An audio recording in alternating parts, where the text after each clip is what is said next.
1680 rolls around, whereas the frequent meeting of considerable numbers of Negro slaves under pretense of feasts and burials is judged a dangerous consequence, for prevention whereof for the future, be it enacted by the King's most excellent majesty by and with the consent of the General Assembly, and it is hereby enacted by the authority aforesaid, that from and after the publication of this law, it shall not be lawful for any Negro or other slave to carry or arm himself with any club, staff, gun, sword, or any other weapon of defense or offense. So you can't arm yourself with anything because they're afraid of Negro insurrections.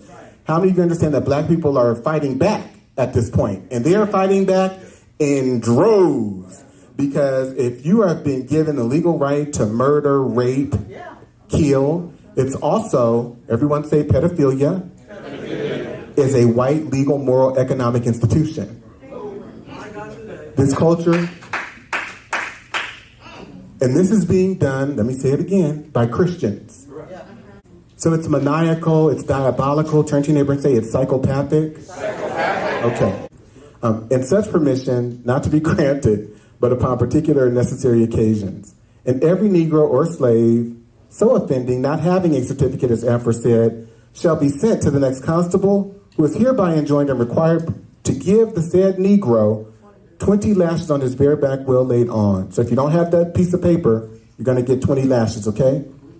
And so sent home to his said master, mistress, or overseer. And it is further enacted by the authority aforesaid that if any Negro or other slave shall presume or lift up his hand in opposition against any Christian, this is 1680 before they get to white, right?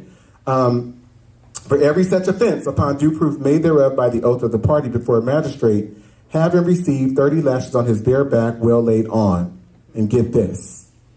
And it is hereby further enacted by the authority aforesaid that if any Negro or other slave shall absent himself, if you shall run away from his master's service and lie hid and lurking in obscure places, committing injuries to the inhabitants, and shall resist any person or persons that shall by any lawful authority be employed to apprehend and take the said Negro, that then, in case of such resistance, it shall be lawful for such person or persons to kill the said Negro or slave, so lying out and resisting, and that this law be once every 6 months published at the respective county courts and parish churches within this colony. So when you're going to church, turn to your neighbor and say, you go to church and you sit down, and the minister gets up just like me. You can let me through here.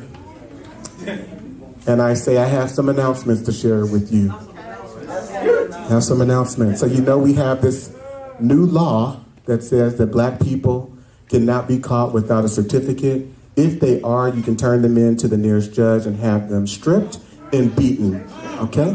And they cannot protect themselves against rape. They can't protect their children against pedophilia. They can't protect themselves against being beaten and flogged to death or even being killed with the gun. They can't protect their mother, father, anyone. If they try to, then you can destroy them. You can dismember them. You can kill them if you have to. Okay? And we can now have communion.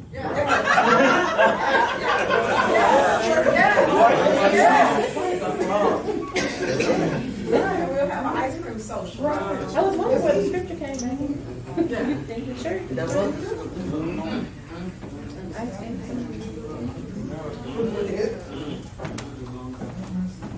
This is devastating. A culture built on human sex trafficking, prostitution, pedophilia. It's all being engineered under the guise of white morality. This is what these people constitute as moral. They can do no wrong. There is no self-reflection. There is no empathy or morality when it comes to